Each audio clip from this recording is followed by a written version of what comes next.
إن الحمد لله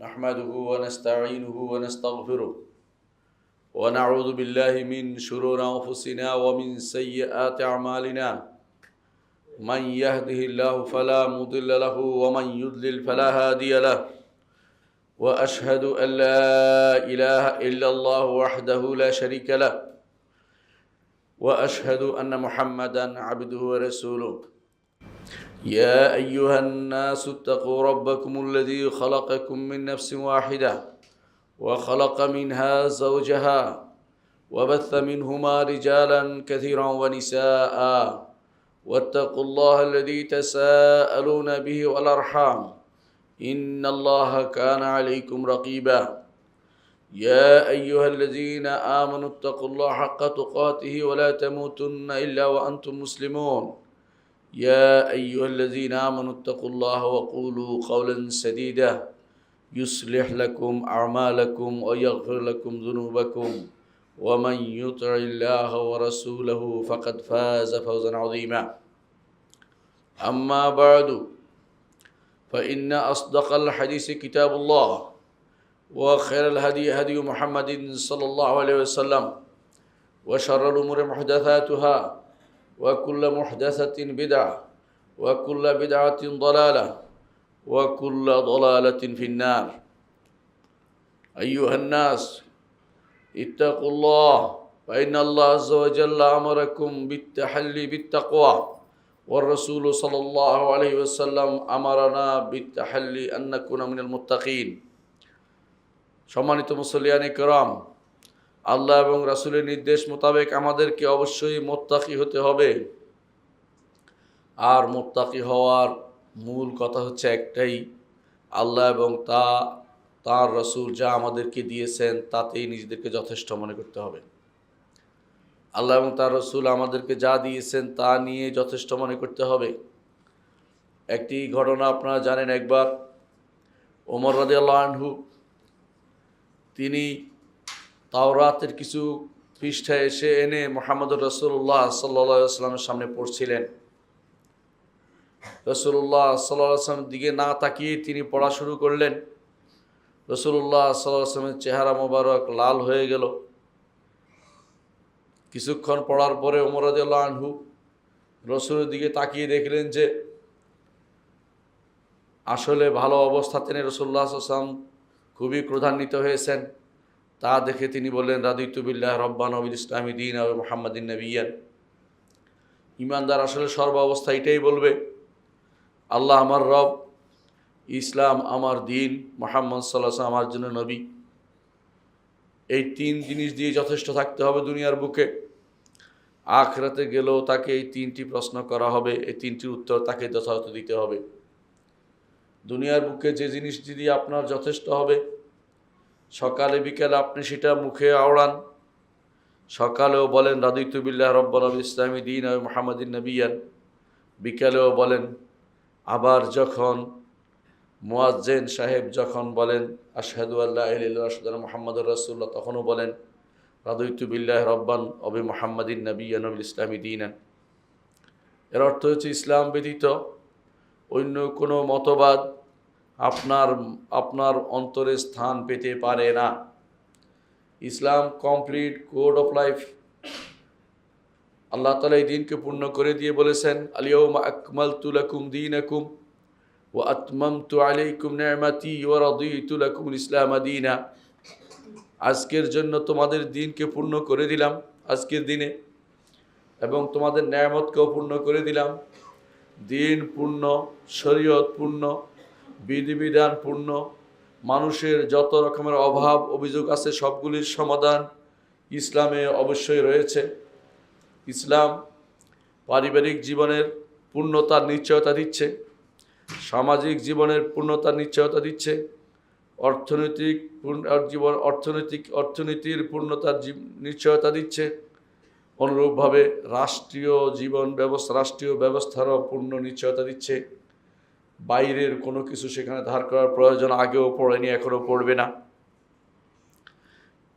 এই ইসলামকে নিয়েই মুসলিমরা এতদিন অবস্থান করেছে। উপনিবেশ শাসন আসার আগ পর্যন্ত মুসলিমরা ইসলাম দিয়ে শাসিত হয়েছে, ইসলামের বিধিবিধান তাদের জন্য যথেষ্ট হয়েছে।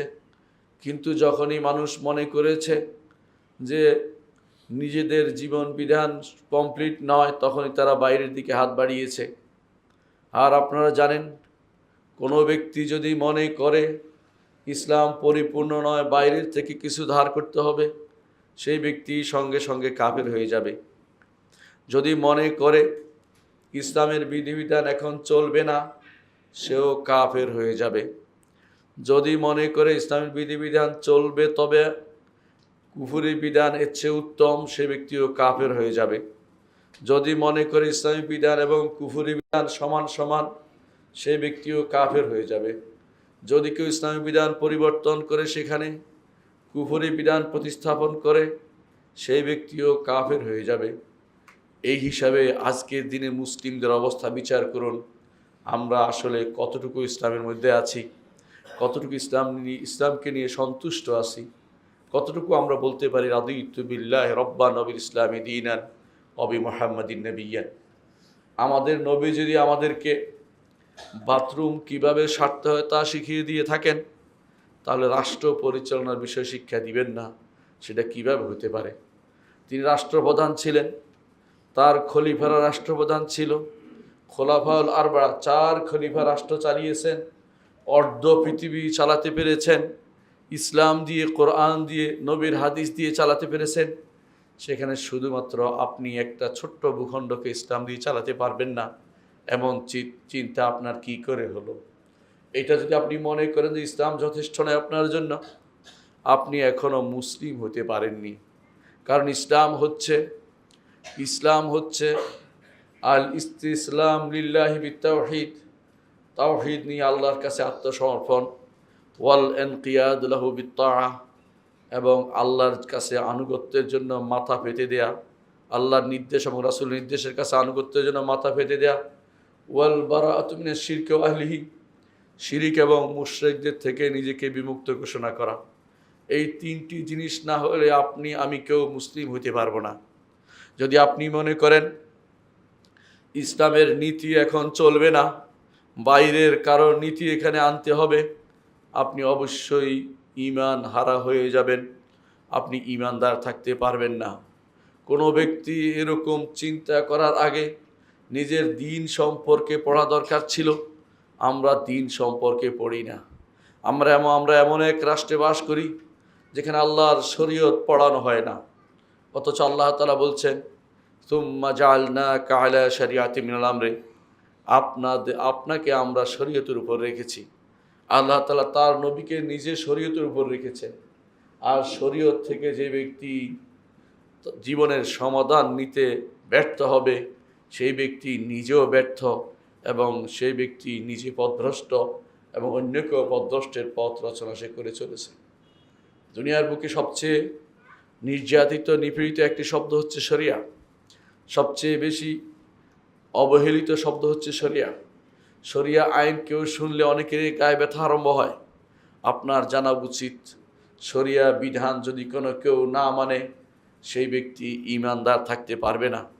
কেউ যদি বলে আমরা শরিয়া আইনে বিশ্বাস করি না, সে ব্যক্তি ঈমানদার নয়, সে ব্যক্তি কাফের। এই কথা কেউ বলতে পারে না। মানুষের অন্তরের ভিতরে কি আছে সেটা আমরা জানি না, কিন্তু মানুষ যখন সেটা প্রকাশ করে দেয়, তখন সেটাকে লুকানোর কোনো সুযোগ নাই। সে ব্যাপারে ইসলামী শরীয়তের বিধান আমাদেরকে জানতে হবে। আল্লাহ তাআলা কোরআনে কারিমে শরীয়ত বলেছেন, এর বিপরীতটাকে বলেছেন আহওয়া বা প্রবৃত্তি। আপনি যদি শরীয়ত মানবেন না প্রবৃত্তির অনুসরণ করবেন, আপনি নিজে সিদ্ধান্ত সেটা গ্রহণ করবেন। সম্মানিত মুসল্লিয়ান কিরাম, আমি যে বিষয়টি নিয়ে আলোচনা করতে চাচ্ছি তা হচ্ছে, আল্লাহ তাআলা আমাদেরকে একটি দিন দিয়েছেন, যে দিন সর্বদিক থেকে পরিপূর্ণ। পারিবারিক জীবন, সামাজিক জীবন, রাষ্ট্রীয় জীবন, কোথাও আমরা কারো কাছ থেকে কিছু ধার করতে হবে না। ওমর রাদিয়াল্লাহু আনহু যেই গ্রন্থটি পাঠ করতেছিলেন, আপনারা জানেন, সেই গ্রন্থটি আল্লাহর নাজিল করা কিতাব ছিল। তারপরেও মুহাম্মদুর রাসূলুল্লাহ সাল্লাল্লাহু আলাইহি ওয়াসাল্লাম এই গ্রন্থের দিকে তাকিয়ে সেখান থেকে পড়া, সেখান থেকে কিছু শেখা অনুমতি আমাদেরকে দেননি। এর অর্থ হচ্ছে, ইসলাম আসার পরে কোরআনে করিম নাজিল হওয়ার পরে, মুহাম্মদুর রাসূলুল্লাহ সাল্লাল্লাহু আলাইহি ওয়াসাল্লাম আগমনের পরে অন্য কোনো তথ্য, এমনকি যদি শোনো সেটা যদি আল্লাহর দেয়া কোনো বিকৃত কোনো কিতাবও হয়, অথবা আল্লাহর দেয়া পূর্ববর্তী কোনো কিতাবও হয়, তাও আমাদের জন্য রহিত। সেখান থেকেও কোনো কিছু সংগ্রহ করার অনুমতি আমাদের নেই। যদি তাই হয়, আল্লাহর দেয়া কিতাব থেকে, যে কিতাব আগে ছিল আল্লাহরই বাণী, কোনো সন্দেহ নেই, সেখান থেকেও আমরা কিছু নিতে আমরা অনুমতিপ্রাপ্ত নই। এবং মুহাম্মদুর রাসূলুল্লাহ সাল্লাল্লাহু আলাইহি ওয়াসাল্লাম ওমরকে ধমক দিয়ে বলেছিলেন, মুতাহাউওয়িকুন ইবনুল খাত্তাব, ইবনুল খাত্তাব পেরেশান হয়ে যাচ্ছ? ওয়াল্লাহি, আল্লাহ শপথ করে বলছি, আল্লাহ তাআলা এই দ্বীনকে পূর্ণ করে দিবেন।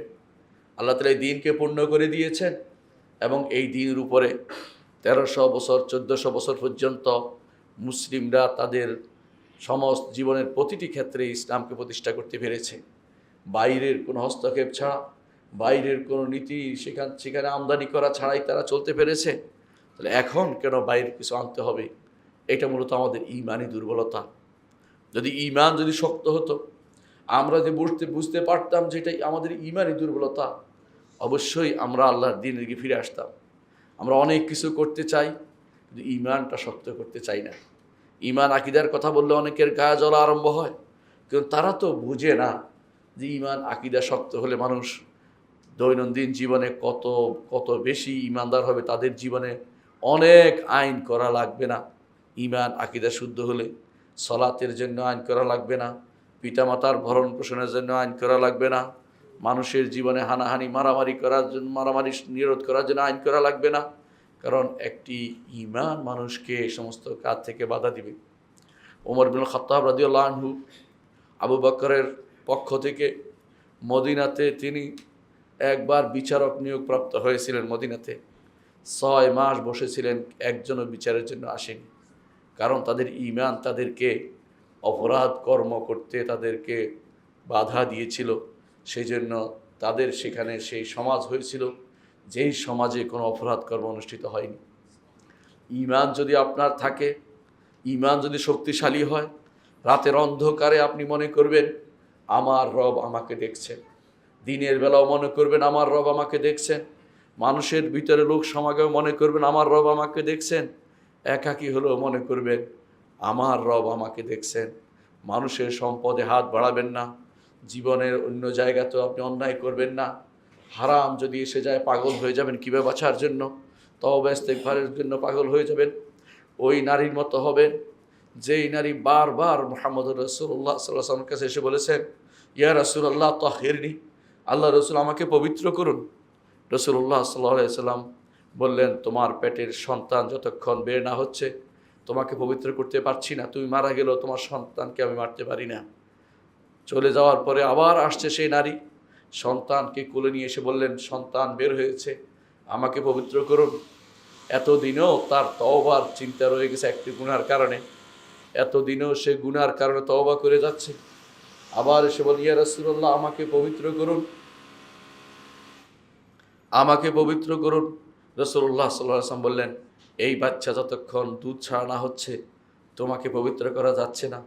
নিয়ে চলে গেল। আবার আসলো, বাচ্চা যখন হাতের মধ্যে একটি রুটি দিয়ে দেখানো হলো বাচ্চা এখন রুটি খেতে পারে, আমাকে পবিত্র করুন।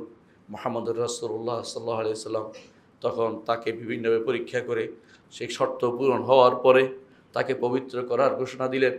এবং এটাই ছিল এমন, এই কারণ হয়েছিল তার ঈমান ছিল শক্তিশালী। তারা মনে করতেন যে একটি অন্যায় মানে আখিরাতকে বরবাদ করে দেয়া, আখিরাতের বরবাদের যে কোনো জিনিস থেকে তারা দূরে থাকতেন। আজ দুনিয়ার বুকে যারা বাগড়ম্বর করছে, লাফাচ্ছে বিভিন্ন দুনিয়ার বুকে, তারাও কিন্তু মাটির নিচে যাবে। ওই সাহাবীও মাটির নিচে গেছে, এরাও যাবে। এরা দুনিয়াকে আবাদ করে আখিরাতকে বরবাদ করেছে, আর তারা দুনিয়াকে ছেড়ে আখিরাতকে পূর্ণ করেছে। কত পার্থক্য! আপনারাও আজ যারা অনেক কিছু দেশের ভিতরে করবেন, অনেক কিছু করার জন্য ব্যস্ত হয়ে পড়ছেন, এইটা করবেন ওইটা করবেন, আপনারা একবার কি কোনোদিন আল্লাহর শরীয়ত কি জেনেছেন? আল্লাহর শরীয়ত না জেনে আপনি কি বাস্তবায়ন করতে যাবেন? আপনারা কেউ মনে করছেন যে আমরা গণতন্ত্র বাস্তবায়ন করব, কেউ বা অমুকতন্ত্র বাস্তবায়ন করব। গণতন্ত্রের বিরুদ্ধে কথা বলা এখন দোষের হয়ে গেছে। কেউ কেউ তো মনে করে গণতন্ত্রের বিরুদ্ধে কথা বলে, ও তো কত বড় সাহস, মানে এটা যেন একটা অপরাধ হয়ে গেছে। কত বড় দুর্ভাগ্য এ জাতির যে তারা ভালো কাজকে অপরাধ বিবেচনা করছে। বাইরের এ সমস্ত জিনিস হচ্ছে জাহিলিয়ত, এগুলি হচ্ছে মূর্খতা, এগুলি হচ্ছে ঈমান বিরোধিতা, এগুলি হচ্ছে শরিয়া বিরোধিতা, এগুলি হচ্ছে আমাদের আখিরাত বরবাদ করার কারণ। এগুলিকে আমরা আঁকড়ে ধরেছি এবং এগুলিকে বাদ দেওয়ার ক্ষেত্রে যত কথাই বলা হয় সেগুলিকে কোনোভাবেই অনেকের অন্তরে স্থান পায় না। যার অন্তরে মারদ, আল্লাহ তাআলা তাদেরকে বলেছেন ফি কুলুবিহিম মারদ ফাযাদাহুমুল্লাহু মারাদা, তাদের অন্তরে রোগ রয়েছে, এই জন্য আল্লাহ তাআলা তাদের অন্তরের রোগকে আরও বাড়িয়ে দিয়েছেন। অন্তরের রোগ যদি আপনি মুক্ত না হতে পারেন, উপরে যত রকমের ওষুধ ঢালেন কাজ হবে না। অন্তরের রোগটাকে আগে পরিচ্ছন্ন করতে হবে, অন্তর রোগ থেকে মুক্ত হতে হবে। অন্তর রোগ আমার ভিতরে রয়ে গেছে যদি এরকম থাকে, আপনি দুর্ভাগা। আল্লাহ তাআলা কোরআনে কারীম বলেছেন জান্নাতে শুধু তাদেরকে আল্লাহ তাআলা জায়গা দিবেন ইল্লা মান আতাল্লাহ বিকলবিন সালিম, যেই ব্যক্তি কালবে সালিম নিয়ে আল্লাহর দরবারে উপস্থিত হবে সেই ব্যক্তি শুধুমাত্র জান্নাতে প্রবেশ করবে। ইয়াউমা লা ইয়ানফাউ মালুন ওয়ালা বানুন, সম্পদও কাজে লাগবে না, সন্তানও সেদিন কাজে লাগবে না। নিজেকে নিয়ে চিন্তা করুন, সারা দেশের বাংলাদেশের পুরো মানুষকে নিয়ে আপনি পারবেন না, নিজে বাঁচতে পেরেছেন কিনা সেটা চিন্তা করুন। আল্লাহ তাআলা বলছেন কু আনফুসাকুম ওয়া আহলিকুম নারা, নিজেকে বাঁচাও, পরিবারকে বাঁচাও। কু আনফুসাকুম ওয়া আহলিকুম নারা, নিজেকে বাঁচাও, নিজের পরিবারকে বাঁচাও। যার পরিবার নাই সে নিজেকে বাঁচাবে, যার পরিবার আছে নিজেকে বাঁচাবে, পরিবারকে বাঁচাবে। এই দুটি বড় কর্তব্য। যার যত বড় পরিবার তাকে সে ততটুকু বাঁচানোর চেষ্টা করবে। আপনি যদি কোনো মসজিদের ইমাম হন, আপনার অধীন যে সমস্ত মানুষগুলো আসে, যারা নামাজে আসে না বা আসে, সবাই আপনার মহল্লার উপর আপনার দায়িত্ব রয়েছে, তাদেরকে গুনাহ থেকে বাঁচানোর আপনার দায়িত্ব রয়েছে। আপনি যদি কোনো রাষ্ট্রপ্রধান হন, পুরা রাষ্ট্রের কোথাও যদি কোনো কুফরি হয়, কোথাও যদি শিরিক হয়, এর জন্য আল্লাহ আপনাকে জবাবদিহি করতে হবে, আল্লাহর কাছে জবাবদিহি করতে হবে। আর আপনি নিজেই যদি কোনো সে কুফরি বাস্তবায়ন করেন, তাহলে অপেক্ষা করুন, আল্লাহর পাকড়াওর জন্য অপেক্ষা করুন। আপনি মনে করেছেন আজ কিছু দুনিয়া থেকে হয়তো আপনি বেঁচে যাবেন বিভিন্ন কর্মকাণ্ড দিয়ে, আখিরাতের পাকড়াও থেকে আপনি বাঁচতে পারবেন না। যাদেরকে আপনি পথভ্রষ্ট করেছেন বেগাইরে ইলমিন, আল্লাহ কোরআনে কারীম বলেছেন ওয়ালা ইয়াহমিলুন্না আওজারান ওয়া আওজারাম মা আওজারিহিম, তারা কিছু বোঝা বহন করবে এবং আরও কিছু বোঝা বহন করবে। নিজেদের বোঝা সহ সারা বাংলাদেশের মানুষের বোঝা বহন করতে কে রাজি আছেন? কে রাজি আছেন গুনার বোঝা নিয়ে আরেকজনের বোঝা নিজে বহন করবেন? কেন আরেকজনের বোঝা আমি বহন করতে যাব? যে গুনার কাজটি যদি ভালো কাজ করেন সওয়াব পাবেন, কিন্তু গুনার কাজ যদি আপনি রচনা করেন, অন্যায় কোনো কিছু আপনি অনুমোদন দেন, আপনি অপেক্ষা করুন। দুনিয়ার বুকে হয়তো আমরা বললে আপনি শুনবেন না, আখিরাতের দরজায় প্রতিটি জায়গায় আপনাকে সেটার জন্য জবাবদিহি করতে হবে। কবর আযাব রয়েছে, হাসরের মাঠের শাস্তি রয়েছে, এরপরে জাহান্নাম আপনার জন্য অপেক্ষা করছে। যদি না তওবা করে এখনো ফিরে আসুন, আল্লাহ তাআলা তওবার দরজা উন্মুক্ত রেখেছেন, তওবার দরজা উন্মুক্ত রেখেছেন। একজন মানুষের মৃত্যুর আগ মুহূর্ত পর্যন্ত সে তওবা করতে পারে, মৃত্যুর বড় নিঃশ্বাস এসে গেলে আর তওবা কবুল হয় না। তেমনি ভাই পশ্চিম দিগন্তে সূর্য উঠলেও আর তওবা কবুল হয় না। এর আগ পর্যন্ত তওবা আমাদের জন্য আল্লাহর পক্ষ থেকে বড় নেয়ামত। কারণ বনি আদম ভুল করে, উত্তম ভুলকারী হচ্ছে ওই ব্যক্তি যে ব্যক্তি আবার আল্লাহর কাছে ফিরে আসে। রাসূলুল্লাহ সাল্লাল্লাহু আলাইহি ওয়াসাল্লাম আমাদেরকে তার দ্বীন আঁকড়ে ধরতে বলেছেন। দ্বীনের ছোট বড় কোনো কিছু পরিত্যাগ করার কোনো অনুমতি নেই। দ্বীনের সামান্যতম কোনো কিছুকে করার শরিয়া বিরোধী হলে সেটা করার অনুমতি নেই। আজ বিশ্বের বাইরের লোকদের সমর্থন পেয়ে, বাইরের লোকদের প্রভাবিত হয়ে, অথবা তাদের কাছে নিজেকে তাদের বন্ধু সাজানোর জন্য আল্লাহর দ্বীনকে যারা অবজ্ঞা করছেন, আল্লাহর দ্বীন থেকে দূরে সরে যাচ্ছেন, শরীয়ত থেকে দূরে সরে যাচ্ছেন, শরীয়তকে পড়ানোর ব্যবস্থা করছেন না, প্রতিটি বিশ্ববিদ্যালয়ে শরিয়া ডিপার্টমেন্ট খুলছেন না, শরিয়া অনুষদ করছেন না, তথাকথিত ইসলামিক স্টাডিজ নাম দিয়ে সামান্য কিছু পড়ানোর ব্যবস্থা করছেন। এক হিজলা জাতি তৈরি হচ্ছে, না দ্বীন বুঝছে না শরিয়া বুঝছে। আল্লাহর বিধান সম্পর্কে অজ্ঞ থেকে যাচ্ছে। যদি পরীক্ষা করি, এই মসজিদের ভিতরে এই 10 জন মানুষ পাওয়া যাবে না যারা আল্লাহর শরীয়ত সম্পর্কে বুঝে। এই মসজিদ নয়, অনেক সময় পুরো মহল্লাতে একজন ফকিহ পাওয়া যায় না, একজন জ্ঞানী মানুষ পাওয়া যায় না যাকে শরীয়তের বিধান সম্পর্কে জিজ্ঞাসা করা যায়। ইচ্ছাকৃত সেটা করা হচ্ছে। অনেক বিশ্ববিদ্যালয় আপনি পাবেন যেখানে 50 ঊর্ধ্ব বা 100 ঊর্ধ্ব বিভাগ খোলা হয়েছে, কিন্তু আল্লাহর বিধান জানার জন্য কোনো বিভাগ খোলা হয়নি। ইসলামী ফিকহ নামে যে জিনিসটা ইসলামের মূল সম্পদ, ইসলামী বিধান যাতে পড়ানো হয়, সেটা পড়ানোর জন্য কারো কোনো মাথা ব্যথা নেই। কারণ তারা চায় মানুষ এমন একটি জাতিতে পরিণত হবে, হমুর হবে, গাধা হবে, আর গাধার উপরে সবচেয়ে বড় গাধা যেটা, সেটা তখন রাজত্ব করবে। তারা সেটাই চাচ্ছে।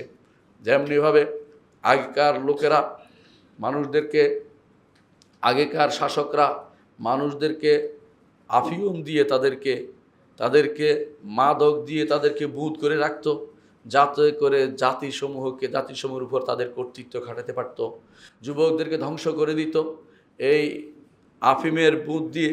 আজকে তারা বিভিন্ন জাহালত দিয়ে, মূর্খতা দিয়ে, বিভিন্ন রকমের সার্টিফিকেট দিয়ে অমুক বিষয়ে সার্টিফিকেট পাচ্ছে। ওই বিষয়ে হয়তো কোনো দিন তার জীবনে কোনো দিন লাভ হবে না। একজন মানুষ দেখবেন দর্শন দিয়ে সে অনার্স মাস্টার্স করেছে, অথবা গান বাদ্য দিয়ে, অথবা এই টেলিভিশন বিদ্যা দিয়ে, আবার তার চাকরি হচ্ছে কোনো শিক্ষা প্রতিষ্ঠানে। ওই ব্যক্তি সেখানে কি দিবে? সেখানে কিছুই দিতে পারবে না, কিন্তু শুধু তার হাতের মধ্যে একটা সার্টিফিকেট ধরিয়ে দেওয়া হয়েছে। যেমন গাদার হাতে যদি কোনো সার্টিফিকেট ধরিয়ে দেওয়া হয়, গাদা যেমন উপকৃত হয় না। আমি সেটা আমার কথা থেকে বলছি না, আল্লাহ তাআলা কোরআনে কারীমে সেটা বলে দিয়েছেন। মাসালুল্লাযিনা হুমিলুত তাওরাত তুম্মা লাম ইয়াহমিলুহা কামাসাল হিমার ইয়াহমিলু আসফারা।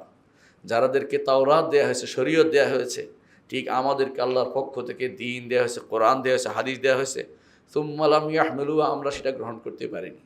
কামাসাল হিমার, আল্লাহ বলছে এরা গাধার মতো। ইয়াহমিলু আসফারা, বহন করে কিছু কাগজপত্র গ্রহণ করে। গাধা কোনোদিন কাগজের মূল্য বুঝে না। আমার মুসলিম জাতি আজ, বিশেষ করে বাংলাদেশের মুসলিমরা, আল্লাহর শরীয়ত জানার ব্যাপারে তাদের সামান্যত কোনো আগ্রহ নেই। তাদেরকে যদি আপনি দেখেন যে শরীয়তের বিষয়ে আলোচনা হবে, এখানে আপনি 10 জনও বসতে পাবেন না। আর যদি বলা হয় মুফাসসিরে কোরআন আসে তাফসির করবে, তাহলে কিছু মানুষ হাজির হবে সুরের জন্য। আর যদি বলা হয় এখানে তিনি কাহিনী বর্ণনা করবেন, তাহলে হয়তো মসজিদ ভর্তি হয়ে যাবে। এই কাহিনী, এই সিস্টেমটা ইসলামে ছিল না। এই কাহিনী সিস্টেম পাক ভারতীয় উন্মেষ।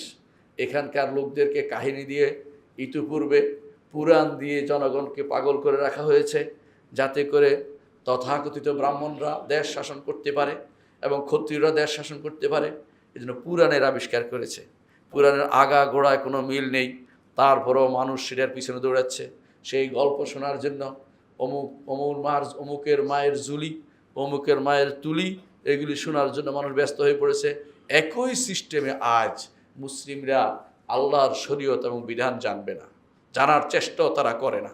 তারা সেই সমস্ত জিনিস পছন্দ করে, বস্তা পচা, যেগুলি শরীয়তের কোনো, আল্লাহর দ্বীন বিরোধী, যেগুলির সাথে ইসলামের কোনো সম্পর্ক নেই, সেগুলো দিয়ে এক মিথ্যা একটি শ্রেণী তৈরি করা হয়েছে, এমন একটা জাতি তৈরি করা হয়েছে। সারা জীবন পড়েছে বিশাল বিশাল বিশাল বিশাল পণ্ডিত। যদি কখনো তার মনে আসে হজটা করে আসি, কেউ হয়তো ইন্সপিরেশন দিয়েছে, হাদিস সাহেব বলবে আপনাকে, তখন হজ করতে যায় চিন্তা করে যে আমি তো কিছুই শিখতে পারিনি, আমি তো নামাজও পারি না, আমি সলাতও পারি না, আল্লাহ রসুল যেভাবে বলছে সেভাবে তো পড়ি নাই, যেভাবে মন চাইছে সেভাবে পড়েছি, যেভাবে হজ চায় মন সেভাবে করে। এইভাবেই তাদের জীবন শেষ হয়ে যায়। কারণ তারা তো যেই জ্ঞান অর্জন করতে হবে সেটাই বুঝিনি। তারা এমন সব জ্ঞান অর্জন করেছে যে জ্ঞান তার দুনিয়াতে এবং আখিরাতে কোনো কাজে লাগবে না। এই জাতীয় অনেক কিছুই কাফেরদের থেকে ধার করে আমরা চলেছি। এর মধ্যে একটি হচ্ছে ডেমোক্রেটিয়া বা গণতন্ত্র। ডেমোক্রেসি, যেটাকে আপনারা নাম দিয়েছেন, ডেমোক্রেসি বলে এটাকে। ডেমোক্রেসি কি? দুটি শব্দের পূর্ণরূপ। গ্রিক একটি শব্দ ডেমোস, একটি হলো ক্রেটিয়া। ডেমোস হচ্ছে সাব, অর্থাৎ জাতি গোষ্ঠী, বিভিন্ন লোকেরা, সাধারণ যত গণমানুষ যাদেরকে বলা হয় গণ। আর হুকুম হচ্ছে বিচার, গণমানুষের শাসন অধিকার, অর্থাৎ মানুষে মানুষকে শাসন করবে, এটাই হচ্ছে অর্থাৎ সাধারণ মানুষের শাসন। কত একটি ভ্যাক শব্দ, মিথ্যা শব্দ। মানুষ মানুষ শাসন করলে তো মারামারি হবে। মানুষ মানুষকে কিভাবে শাসন করবে? মানুষকে শাসন করতে হবে মানুষের রবের পক্ষ থেকে, আর সেটাই নাম দিছে গণতন্ত্র। আমাদের দোস্তরা দ্রুত দৌড়ে আসে বলবে সব ফেলে দেওয়া যায় না, কিছু নিতে হবে। কেন নিতে হবে ভাই? আপনি কি আল্লাহর দিনকে পূর্ণ মনে করেন না? আপনি যেই তো সারাদিন দিন প্রতিষ্ঠার কথা বলেন, আপনার কি সামান্যতম একটু আসে না কেন যে আমার দিন পরিপূর্ণ, বাইরের কোনো কিছু নেওয়ার দরকার নেই? বাইরের কোনো কিছু নিতে হলে আল্লাহর শরীয়তের আলোকে নিতে হবে। শরিয়া বিরোধী হয়নি পরীক্ষা করে নিতে হবে।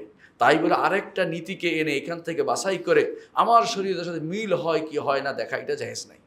আপনি যদি মনে করেন একটা নীতি করবেন এমন যেটা কোরআনের সাথে অ্যাডজাস্ট হয় কিনা দেখে, মাসালেহ মুরসালা, ইসলামে যে সমস্ত 3টি নীতি দিয়েছে ইসলাম, যে জন্য সরিয়ে এসেছে, স্বার্থ আহরণ, অস্বার্থ দূরীকরণ, উত্তম চরিত্র বিকাশ সাধন, এই 3টি হচ্ছে ইসলামী শরীয়তের উদ্দেশ্য।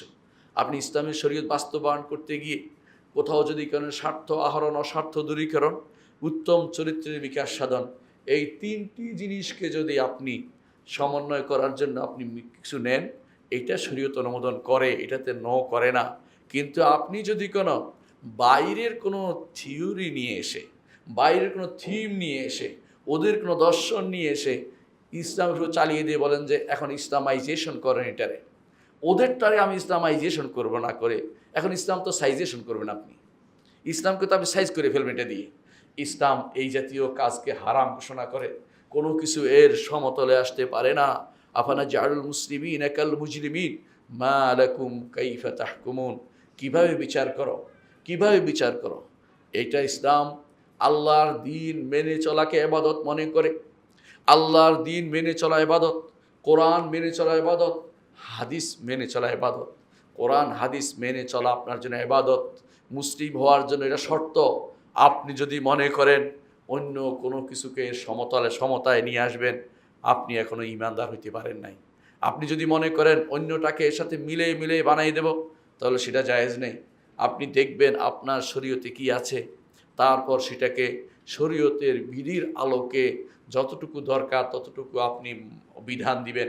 এইটা না করে অন্যের বিধান এনে শরীয়তে মিলে কি মিলে না দেখার দায়িত্ব আপনাকে কে দিল? অন্যের বিধান পুরোপুরি ছুড়ে দেওয়ার জিনিস, পুরোপুরি ছুড়ে দেওয়ার জিনিস। আপনাকে আমি উদাহরণ দিয়েছি, ওমর রাদিয়াল্লাহু আনহুকে রাসূলুল্লাহ সাল্লাল্লাহু আলাইহি ওয়াসাল্লাম ধমকি দিয়েছেন, অথচ সেটা আল্লাহর কিতাব ছিল। আর যদি সেটা কোনো দর্শন হতো, তাহলে সেটা কতটুকু ধিকৃত হতো আপনি বুঝতে পারেন। এখানে ডেমোক্রাতিয়া বা ডেমোক্রেটিস যেটাকে বলা হয়, গণতন্ত্র প্রতিষ্ঠার জন্য আন্দোলন চলছে। এই গণতন্ত্র প্রতিষ্ঠার জন্য যারা মারা যাবে, তারা কি আল্লাহর দ্বীনের জন্য মারা গেছে? তাদেরকে তো অনেকেই শহীদ বলে ফেলবেন, তাদেরকে তো অনেকজন বিভিন্ন রকমের নামও দিয়ে দিবেন, এই জাতীয় সেই জাতীয়। তাদের নামে আপনি হয়তো গায়ের জোরে দুনিয়াতে কোনো একটা রাস্তার নামকরণই করলেন, আল্লাহর কাছে তাদের কোনো মূল্য নেই। মাজলুম হলে সেটার বিধান ভিন্ন, মাজলুম হয়ে মারা গেলে হয়তো আল্লাহ তাআলা তাকে শাহাদাতের মর্যাদা দিবেন। কিন্তু সেটা যদি কোনো ওই ব্যক্তির নিয়তের উপর নির্ভরশীল, যদি গণতন্ত্রের জন্য মারা যায় এক কথা, মাজলুম হয়ে মারা গেলে আরেক কথা, কোনটার নিয়ত ছিল কেউ বলতে পারে না। এই জন্য কেউ কোনোদিন কাউকে বলতে পারে না যে অমুক শহীদ, যতক্ষণ পর্যন্ত মুহাম্মদুর রাসূলুল্লাহ সাল্লাল্লাহু আলাইহি ওয়াসাল্লাম আমাদেরকে না জানাচ্ছেন। রাসূলুল্লাহ সাল্লাল্লাহু আলাইহি ওয়াসাল্লাম দুনিয়া থেকে চলে গেছেন, তিনি আর জানাবেন না। এখন এই জন্য যত রকমের তন্ত্রমন্ত্রের কারণে মানুষ মারা পড়ছে, সেগুলি কাউকে কোনোদিন শহীদ বলবেন না। বলবেন যে যদি নিয়ত ভালো থাকে, আল্লাহ শরিয়া মোতাবেক হয়, আল্লাহ তার এই রক্তদানকে কবুল করুন, শাহাদতের মর্যাদা দিন। কিন্তু অগ্রিম শহীদ বলে ফেলে, অমুক শহীদ বলে ফেলা ইসলাম অনুমোদন করে না। কারণ আপনি জানেন না তার নিয়তে কী ছিল। মুহাম্মদুর রাসূলুল্লাহ সাল্লাল্লাহু আলাইহি ওয়াসাল্লাম এভাবে আমাদেরকে দিক নির্দেশনা দিয়েছেন ইতিপূর্বে। সুতরাং ইসলামে এই জাতীয় জনগণের শাসন, জনগণতন্ত্র অথবা গণজনতন্ত্র অথবা এই জাতীয় যত রকমের নাম দিবেন, ইসলামের সাথে এর কোনো সম্পর্ক নেই। আমাদের দেশে যদি তাই হতো, একটু ভালো করে দেখুন, বাংলাদেশের মানুষ আপনারাই বলেন যে ধর্মপ্রিয় বা দিনদার যদি হয়, আমাদের বক্তব্য কি প্রতিফলিত হয়েছে? আমাদের বক্তব্য যদি প্রতিফলিত হতো, আমাদের বর্তমান যে সংবিধান যেটা আছে, এইটার মধ্যে যে 4টি নীতি বলা হয়েছে, এই 4টি নীতি আপনাদের কেউ কি বিশ্বাস করেন? কেউ কি বিশ্বাস করে সমাজতন্ত্র? কেউ কি বিশ্বাস করে গণতন্ত্র? কেউ কি বিশ্বাস করে প্রজাতন্ত্র? কেউ কি বিশ্বাস করে দেশাত্মতন্ত্র? কেউ কি এই জাতীয় কোনো অথবা তথাকথিত সেকুলারিজম কেউ কি বিশ্বাস করে? এগুলিতে ইমানদার কখনো বিশ্বাস করতে পারে না। ইমানদার বিশ্বাস করে আল্লাহ এবং তার রাসূলের নীতিতে। সুতরাং যারা আজ আমাদের জন্য এই জাতীয় জিনিস আবিষ্কার করে আমাদের উপর চাপিয়ে দিচ্ছেন, মনে হয় যেন আমরা মেনে নিয়েছি, কখনো না। ইমানদার কখনো এগুলি মেনে নিতে পারে না। বিস্তারিত বললেও দেখতেন যে মানুষ মানেনি। অনেকের কাছে আছে ধোঁয়াশা ছাড়া হয়েছে, অনেকে দিন না বুঝে হয়তো হ্যাঁ বলেছে অথবা না বলেছে, কিন্তু তাই বলে আপনি সবার উপর দিয়ে আপনার বক্তব্য চালিয়ে দিবেন, তাই ইসলাম কখনো গ্রহণ করে না। মনে রাখবেন, ইসলামের সাথে গণতন্ত্রের কোনো রকমের ইসলাম গণতন্ত্র কোনোভাবেই মেনে নেয় না। আপনি হয়তো বলতে পারেন যে গণতন্ত্রের মধ্যে এইটা আছে ওইটা আছে, ভালো কোনো দিক খুঁজে বের করবেন আপনি। আপনার কাছে অনুরোধ থাকবে, ভালো দিকগুলো ইসলামে অবশ্যই আছে আগে থেকে। যদি মনে করেন ইসলামে ভালো দিকগুলো নেই, আপনি ইসলামকে বুঝেননি। কারণ ইসলামকে আল্লাহ তাআলা দিয়েছেন কিয়ামত পর্যন্ত প্রতিটি দেশের জন্য, প্রতিটি মানুষ, প্রতি গোষ্ঠীর জন্য, জনগোষ্ঠীর জন্য, প্রতি এলাকার জন্য, সবার জন্য প্রতিপালনযোগ্য করে আল্লাহ তাআলা এই দিনকে দিয়েছেন। এরপরে আর কোনো দিন আসবে না, আর কোনো নবী আসবে না, আর কোনো কিতাব আসবে না। আল্লাহর কিতাব ছাড়া অন্য কিছু দিয়ে আপনি আল্লাহর বান্দাদেরকে শাসন করবেন, আল্লাহ তাআলা সেটা কীভাবে মেনে নেবেন? আপনি যদি মনে করেন যে কিছু জিনিস ওখানে পাওয়া যায়, অনেকে বলে গণতন্ত্রের মধ্যে ভালো দিক আছে, আমরা বলবো ভালো দিকগুলো ইসলামও আছে। আপনি গণতন্ত্রের মধ্যে থেকে খুঁজে নেবেন না, কুফরিদের কাফেরদের মত থেকে কিছু নেওয়ার দরকার নেই। এটা হচ্ছে প্রবৃত্তির অনুসরণ। মানুষ মাত্র এই ভালো চায়, সেজন্য হয়তো কোনো ভালো আপনি সেখানে পেয়েছেন। ওই ভালোটা আপনার ইসলামে আছে, এটা আপনি স্বীকৃতি দিতে হবে। ইসলামের সাথে মিলে যায় বলে গণতন্ত্র নিতে হবে, এটা ইসলাম বলে না। সুতরাং আপনাকে নিতে হবে, ইসলামকে মানতে হবে। কোথাও যদি ম্যাল প্র্যাকটিস হয়ে থাকে, ভুল কোনো প্র্যাকটিস থাকে, সেটাকে তাড়িয়ে দিতে হবে। ইসলামের পরিপূর্ণ বাস্তবায়নে ইসলাম দরকার, কিন্তু তাই বলে বাইরের কোনো তন্ত্র মন্ত্রকে ইসলামে জায়গা করে দিবেন না। আমি কিছু জিনিস আলোচনা করব, যে জিনিসগুলো দ্বারা পরিস্ফুট হবে যে গণতন্ত্রের সাথে ইসলামের বিরোধ রয়েছে, মারাত্মক বিরোধ। 1 নম্বর হচ্ছে, ইসলাম বলে যে সার্বভৌমত্ব একমাত্র আল্লাহর, সার্বভৌমত্ব একমাত্র আল্লাহর। আল্লাহ তাআলা কোরআনে কারীম বলেছেন, কুল আউযু বিরাব্বিন নাস মালিকিন নাস। মানুষের রাজা হচ্ছেন আল্লাহ, মানুষের সার্বভৌমত্বের অধিকারী হচ্ছে আল্লাহ, মানুষের মালিক হচ্ছেন আল্লাহ। সেখানে মানুষের মালিক হইতে পারে না, মানুষ দিয়ে শাসিত হতে পারে না, আল্লাহর বিধান দিয়ে শাসিত হতে হবে। মানুষের মালিক হচ্ছে আল্লাহ। যেখানে জনগণকে জনগণের শাসক বানানো হয়েছে, সিয়াদা, জনগণের সকল ক্ষমতার উৎস বলা হচ্ছে। এটা ইসলাম কীভাবে অনুমোদন করে? জনগণের সকল ক্ষমতার উৎস হতে পারে না। জনগণকে আপনি যেটা দিবেন সেটা সে পাবে। আপনি যদি তাকে দায়িত্ব দেন যে আমার রাষ্ট্র পরিচালনা করতে পারবে আপনার পক্ষ থেকে, কিন্তু সে অবশ্যই রব্বুল আলামিনের পক্ষ থেকে পরিচালনা করতে হবে দেশকে। কারণ সুলতান জিল্লুল্লাহ ফিল আরদ, সুলতান হইতে হবে জমিনের বুকে আল্লাহর বিধান পরিচালনার জন্য একজন প্রতিনিধি মাত্র। আল্লাহর বিধানের দিকে তিনি তাকাবেন যে আমি ওইটা বাস্তবায়ন করব। তিনি তাকাবেন না জনগণের চাহিদা কি। জনগণের চাহিদা যে ব্যক্তি শুনে চলে, আল্লাহর বিধানকে যে ব্যক্তি দূরে সরিয়ে দেয়, সেই ব্যক্তি কখনো ঈমানদার হইতে পারে না, সে ব্যক্তি ঈমানদার নয়। প্রথম যে ভুলটি তা হচ্ছে সার্বভৌমত্বের মাসআলায় ভুল করেছে গণতন্ত্রবাদীরা। গণতন্ত্র সার্বভৌমত্ব একমাত্র আল্লাহর হতে হবে অবশ্যই, এবং আদর্শ হতে হবে মুহাম্মদুর রাসূলুল্লাহ সাল্লাল্লাহু আলাইহি ওয়াসাল্লাম। এই জন্য সংবিধানের প্রথমেই থাকা দরকার আল্লাহ তাআলার বিধান অনুসারে চলবে, মুহাম্মদুর রাসূলুল্লাহ সাল্লাল্লাহু আলাইহি ওয়াসাল্লামের আদর্শ মোতাবেক চলবে। কোরআন এবং হাদিস থেকে আমরা বিধান নিয়ে এই রাষ্ট্রটি পরিচালনা করব, এই কথা বিকল্প থাকতে পারে না। ঈমানদার এই বাইরে চিন্তা করতে পারে না। এই 3টি নীতি অবশ্যই রাখতে হবে। কবরের উপরে যা জিজ্ঞাসা করা হবে বাস্তবায়ন করবেন, কবরের নিচে এই 3টি আপনাকে জিজ্ঞাসা করা হবে। সুতরাং সার্বভৌমত্ব একমাত্র আল্লাহ তাআলা। আল্লাহ তাআলা কোরআনে কারীম বলেছেন, কুলিল্লাহুম্মা মালিকাল মুলক তুতিল মুলকা মান তাশা ওয়া তানজিউল মুলকা মিম্মান তাশা। সমস্ত রাজত্বের মালিক একমাত্র আল্লাহ তাআলা, মালিকাল মুলক, সেখানে আর কারো জায়গা দেয়নি। এই জন্য রাসূলুল্লাহ সাল্লাল্লাহু আলাইহি ওয়াসাল্লাম বলেছেন, আল্লাহর কাছে সবচেয়ে ঘৃণিত ওই ব্যক্তি যে ব্যক্তি নিজেকে বলবে মালিকুল আমলাক, রাজাদের রাজা, অথবা ক্ষমতা সবচেয়ে বড় ক্ষমতাধর ব্যক্তি যে ব্যক্তি নিজেকে ঘোষণা করবে আল্লাহর সাথে সমপর্যায়ে আসার কারণে। এটা শিরকি শব্দ, শুধু বলার কারণে। আর যদি আল্লাহর জায়গায় সে নিজেকে প্রতিস্থাপন করে, নাউজুবিল্লাহ, যদি মনে করে যে আমি আমার বিধান দিয়ে সেটা করে ফেলবো, আমি এটা করে ফেলবো, এটা করে ফেলবো, এটা দিয়ে দুনিয়ার মানুষকে বদলাই ফেলবো, সেই ব্যক্তি বড় কাফের। এবং সে ব্যক্তি সম্পূর্ণরূপে ফেরাউনের কায়দায় চলে গেছে। ফেরাউন যেটা বলেছিল, ইন্না ফাওকাহুম কাহিরুন, তাদের উপর আমি ক্ষমতাশীল, তাদেরকে আমি এটা করতে পারি, ওটা করতে পারি। ফেরাউনি শাসন সে চালাচ্ছে, যদিও নাম দিচ্ছে সে গণতন্ত্র নামক তথাকথিত জনগণের শাসন চালাচ্ছে। জনগণের শাসন, জনগণের আকাঙ্ক্ষা বাস্তবায়ন নয়, আল্লাহ তাআলার বিধানকে বাস্তবায়ন করতে হবে। জনগণের আকাঙ্ক্ষা আল্লাহ শরিয়া মোতাবেক হতে হবে। জনমানুষের আকাঙ্ক্ষা আপনি চলতে পারবেন না। মানুষ যা আকাঙ্ক্ষা করে সেটাই সত্য হতে পারে না। এক একজনের আকাঙ্ক্ষা এক এক রকম। হারামের আকাঙ্ক্ষা মানুষের সহজাত প্রবৃত্তির ভিতরে ঢুকে গেছে, তাই বলে কি আপনি হারামকে চালু করে দিবেন? কিছু মানুষের আজ দেখা গেছে সেটাই তো চালু করে দিয়েছে। অনেকে মনে করছে বেবিচারকে এখন যে কোনো মূল্যে এখন একটা মানুষ অনুমতি দিতে হবে, নাউজুবিল্লাহ, অনুমতি না, আইন করে দিতে হবে। এই জাতীয় চিন্তা যারা করছে তারা কি মনে করে না যে তারা আল্লাহর জায়গায় নিজেকে প্রতিস্থাপন করছে? এই বিধান তাদের দেওয়ার অধিকার কে দিয়েছে? কিভাবে সেটা বাস্তব বলতে পারে? সুতরাং মনে রাখবেন, জনগণের সার্বভৌমত্বের মালিক হচ্ছেন একমাত্র আল্লাহ তাআলা। সার্বভৌমত্বের আল্লাহ, তো সেখানে জনগণের প্রকৃত ক্ষমতার উৎস যারা বলবে, অথবা গণতন্ত্র প্রতিষ্ঠার জন্য যারা কোনো আপনার কাছে ভোট চাইবে, আপনি যদি সেখানে ভোট দেন আপনি ঈমান হারা হয়ে যাবেন। যেই বলুক না কেন, ইসলামিক লোক বললেও।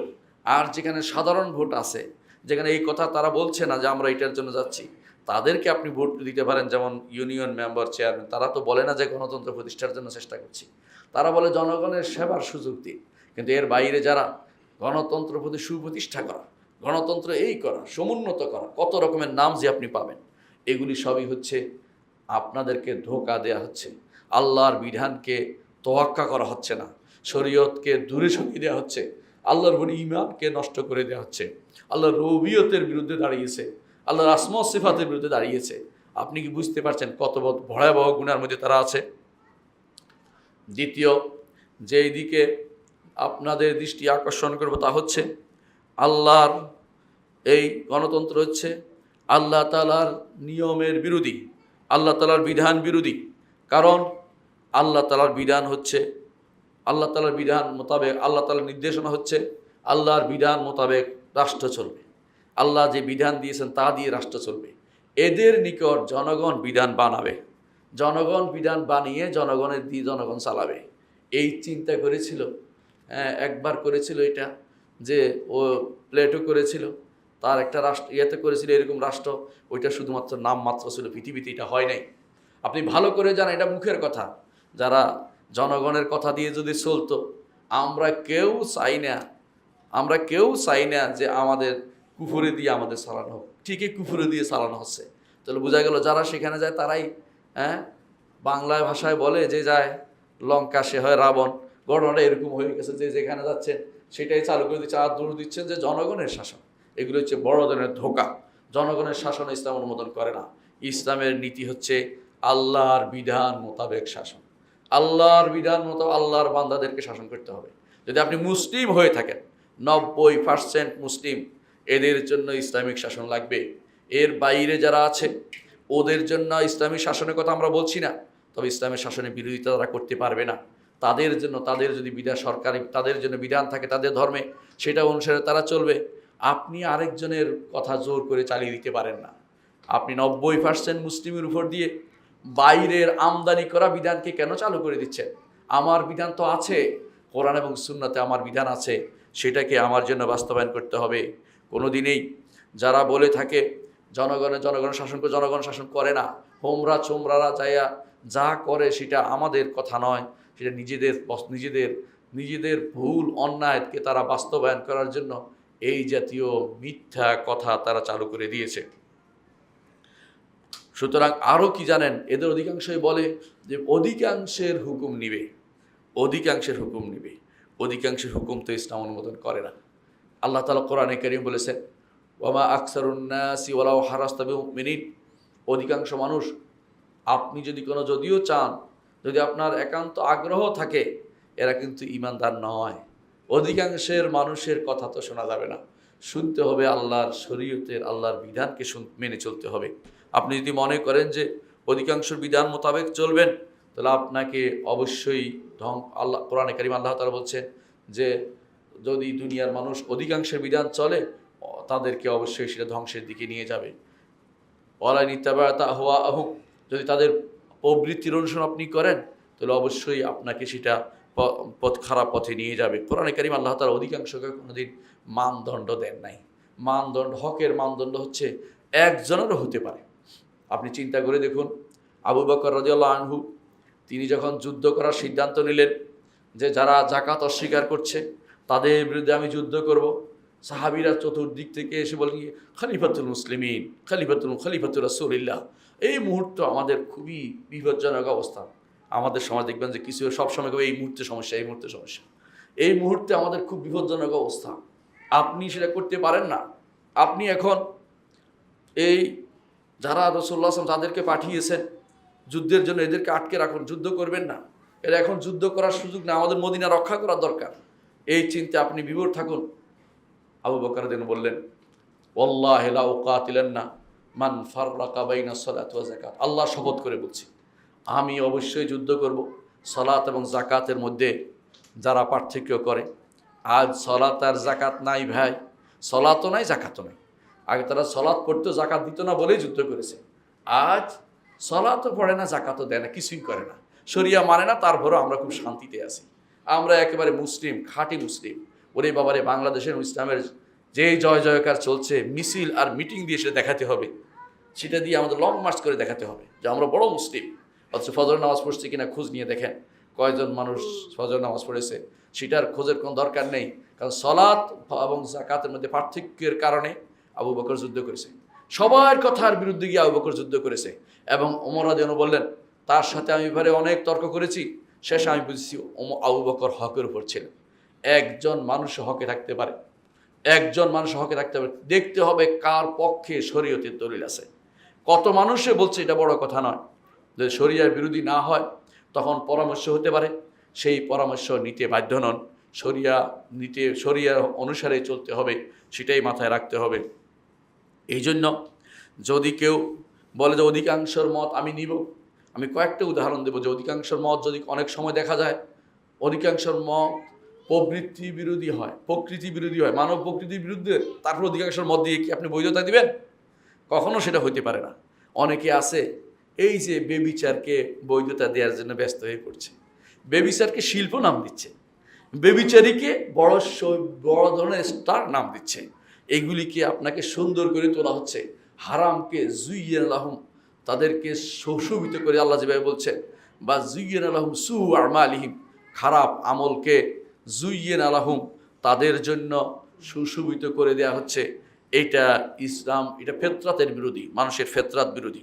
আবার দেখা যাচ্ছে কেউ যাদেরকে এখন নতুন দেখলাম একটা কি বের হয়েছে, নারীর জন্য কি একটা বের হয়েছে, ওইটার জন্য এই অধিকার আবার দেখা গেল যে এইটার মধ্যে বলছে বেবিচারী যে সমস্ত নারী আছে ওদেরকে নাকি কর্মী নাম দিতে হবে, ওদের নাকি কর্ম, মানে এদের কাজ করে খায়, ওই কাজ করে খায় দিলে ওই নারীদেরকে আগে দিতে হবে যারা এগুলো নিয়ে আসছে। নাউজুবিল্লাহ। এই জাতীয় তথ্য যারা দেয় তাদের অন্তরের মধ্যে রোগ আছে কি সন্দেহ আছে? সন্দেহ থাকতে পারে না। এর অন্তরের মধ্যে আছে বক্রতা, ফাযাদাহুমুল্লাহু মারাদা। এদের সমস্যা হচ্ছে এদের পারিবারিক জীবন ধ্বংস হয়ে গেছে, ওদের স্বামীরা ওদেরকে কোনোদিন গ্রহণ করে নাই, স্বামীদের সাথে ওরা অপকর্ম করে বেরিয়েছে, অপকর্ম, অধিকাংশই অপকর্মকারী, এদের স্বামীদের খোঁজ পাইবেন না কোনো দিনই। এই জন্য দেখবেন যে ওরা যেহেতু দেখেছে আমার লেজ কাটা গেছে, সারা বাংলাদেশের মুসলিম মেয়েদের লেজ কেটে দেব, পুরুষদের শেষ করে দেব, এই চিন্তা ভাবনা করে এই জাতীয় প্রস্তাব তারা দেয়। এই জাতীয় প্রস্তাব কোনো ইমানদার মুখ থেকে বের হতে পারে না। যারা এই জাতীয় প্রস্তাব দিয়েছে তারা আমাদের কারো প্রতিনিধিত্ব করে না, শরিয়ার প্রতিনিধিত্ব করে না।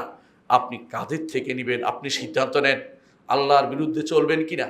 যত মানুষ আল্লাহর বিরুদ্ধে চলেছে ইতিহাসের আস্থা করে নিক্ষিপ্ত হয়েছে, আল্লাহর দিনের কোনো ক্ষতি হয়নি। আল্লাহর দিন থাকবে। আপনি আল্লাহর দিনকে নিয়ে বড় হবেন নাকি আপনি জাহান্নামে যাওয়ার জন্য নিজেকে প্রস্তুত করবেন, আপনি সিদ্ধান্ত নেবেন। আপনাকে আমরা জোর করে কিছু বলতে পারছি না, আপনাকে শুধু বলার দায়িত্ব বলে ফেলছি। বুঝে দেখুন আপনি কোনটা নেবেন।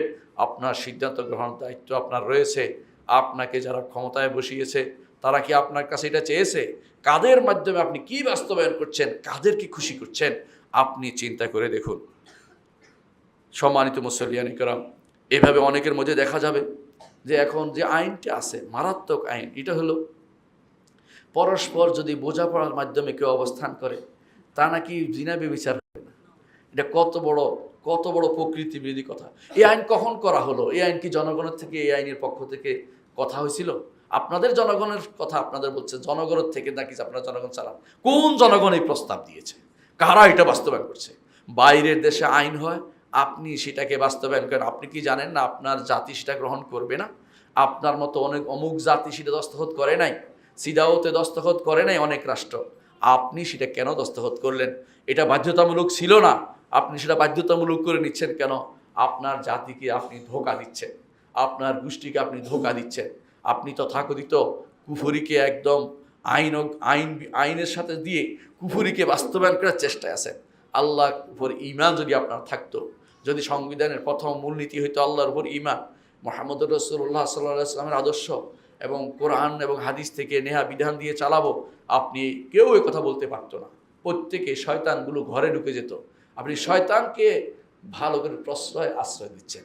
আপনি আল্লাহর বিধানকে বাস্তবায়নের জায়গাতে রোগকে, আপনি যেখানে রোগকে বন্ধ করা দরকার ছিল, রোগকে বেশি করে উস্কে দিয়েছেন। রোগকে বন্ধ করা দরকার, যে অংশ ক্যান্সার হয়ে কেটে ফেলা দরকার, এটা না করে ক্যান্সার উপরে আরও ক্যান্সার তৈরি করে দিচ্ছেন। আপনি কি আল্লাহর শরীয়তকে এভাবে চান? এটা যদি কেউ করে, আল্লাহ তাআলার কাছে যাওয়ার জন্য অপেক্ষা করুন। দুনিয়ার বুকে আমরা আপনাকে জানাচ্ছি, যদি এর বিপরীতটা করেন আল্লাহর কাছে আপনাকে জবাবদিহি করতে হবে। আপনাকে জানিয়ে দেওয়া আমাদের দায়িত্ব, জানিয়ে দিলাম। এরপরে কি হবে সেটা আপনি বুঝবেন। আপনার রবের সাথে আপনার সম্পর্ক কেমন করবেন আপনি সিদ্ধান্ত নেবেন। আপনি বেশি দিন থাকবেন না। আপনার পরে, কবরের পরে যে জীবন কোনো দিন শেষ হবে না, সেই জীবনের জন্য আপনার আমার সবারই দায়িত্ব সেটার জন্য প্রস্তুতি নেওয়া। কখনো কখনো এমন সব কথা বলে গণমানুষে, এগুলি অথবা গণমানুষের নাম দিয়ে আপনারা চালু করে দিচ্ছেন, যেগুলি কোনো দিনেই ইসলামের কোনো নীতি হতে পারে না, যেগুলি মানুষ চায় না। আল্লাহ চান না তো আছেই, কোনোভাবেই না। মানুষের বিবেকও সেটাতে বাধা দেয়। কি করে নারী তার সন্তান ধ্বংস করতে পারবে, নারী তার গর্ভপাত করতে পারবে, গর্ভপাতের অধিকার দিচ্ছে। গর্ভপাতের অধিকার দিলে আগামী 10 বছর পরে এদেশে নারীদের, পুরুষদের কিছুই পাওয়া যাবে না। সন্তানবিহীন একটা গোষ্ঠী তৈরি হবে, যেখানে আমেরিকার রাষ্ট্রপ্রধান তিনি ঘোষণা করেছেন যে কারো যদি 6টি সন্তান হয় তাকে মেডেল দিবেন। আর আপনি বলছেন নারী হোক, ছেলে হোক, মেয়ে হোক, 2টি সন্তানই যথেষ্ট। আবার বলছেন 2টি নয়, একটা হলে বলে কি চলে। আবার হয়তো বলবেন যে কিছুই লাগবে না। এদের উদ্দেশ্য খুবই খারাপ। মুসলিম জনশক্তি বৃদ্ধিতে তারা ভয় পায়, কারণ তারা জানে মুসলিম জনশক্তি বৃদ্ধি হলে কাফেরদের বিরুদ্ধে সেটা কাজে লাগবে। এটা জনশক্তি, এটা জনসমস্যা নয়। যারা সমস্যা মনে করে, সন্তান হওয়াকে সমস্যা মনে করে, তাদের জানা উচিত ইতিহাসে প্রথম 2 সন্তান অনেক সময় ভালো হয় না, 4র্থ, 5ম, 6ষ্ঠ সন্তান অনেক সময় জগৎ বিখ্যাত ব্যক্তি হয়। সুতরাং আপনি সন্তান আসার পথ বন্ধ করতে পারেন না। আমাদের মায়েদের বলবো, যেভাবে সবর করেছেন, আপনার সন্তান পেটে আসা থেকে শুরু করে সন্তান লালন পালন করে বড় করা পর্যন্ত যতটি কাজ করবেন সবটাই তো সাদাকা আপনার জন্য। এই সবটাই তো আখিরাতের জন্য আপনার পাথেয়। আপনি সেগুলি যদি কোনো দোষ মনে করে, কান্নাকে ক্ষতিকর মনে করে, তাদের জ্ঞানকে খারাপ লাগে, আপনি এখনও মুসলিম নারী হইতে পারেন নাই। আপনি মুসলিম নারী আদর্শ আপনার মধ্যে নেই, আপনি মুসলিম নারী হওয়ার চেষ্টা করুন। আপনার ঘরকে আল্লাহ তাআলা আপনাকে বাছাই করেছেন, আপনি বাইরে হাঁটতে পছন্দ করছেন, এই জন্য সন্তান থাকলে বাইরে যেতে পারবেন এই চিন্তা করছেন।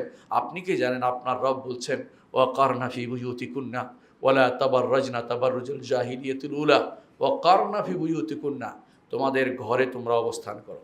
আপনি বাইরে হাঁটার জন্য, তথাকথিত মানুষের কাছে বাহাবা পাওয়ার জন্য, কিছু মানুষের কাছে নিজেকে নিজেকে নিজেকে তুলে ধরার জন্য যে তিনি আধুনিকা বলার জন্য, অথবা আপনি অনেক বেশি আলোকিত মানুষ জ্ঞানী বলার জন্য আপনাকে বিভ্রান্ত করা হচ্ছে। আপনার সেটা যত তাড়াতাড়ি বুঝবেন তত ইসলামের মধ্যে তাতে কল্যাণ রয়েছে।